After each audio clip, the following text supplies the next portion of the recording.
Good morning and welcome to Sunrise to Sunset with Pastor Gene on this December the 9th. I'm delighted to be with you today. Today we're going to talk about something that is a part of United Methodist practice, although we don't normally talk about it as much as I think we should. And that's the practice of fasting. Fasting comes up here in chapter 2. Kind of makes you wonder, what is Jesus really trying to get across in the midst of explaining these practices and these non-practices. So as the question comes up about fasting, the Pharisees and the disciples of John the Baptist practice fasting. It's a part of the ritualistic life of the community of faith, and it's, I would say, as normal for their faith as pre-COVID singing hymns or having an offering or a morning prayer or a sermon, and in churches that rightly practice Holy Communion every Sunday, something as routine as that. Fasting was a part of what people in the religious life did. And even John the Baptist's disciples did it. But as was pointed out here in the second chapter of Mark, the disciples of Jesus don't do it. So the why question comes up again.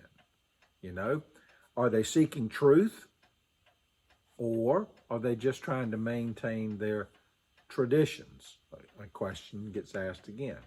Now you have to remember that by this time in the scriptures, the Pharisees are getting a little bit more bold. Instead of appealing to the crowd and the people around them, they'd go directly after Jesus. And they ask the question, directly instead of in the rhetorical sense to everybody else. And it's important for us to remember when we read this passage today that Jesus is not diminishing the importance of fasting. Let me repeat that. Jesus is not diminishing the importance of fasting.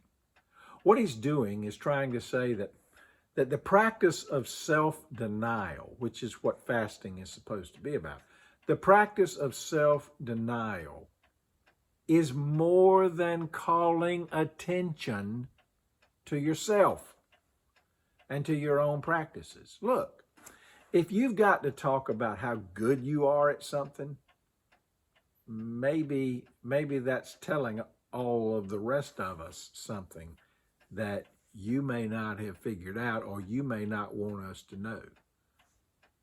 Just seeking the truth here, or you could say, I'm just trying to maintain a closed mind.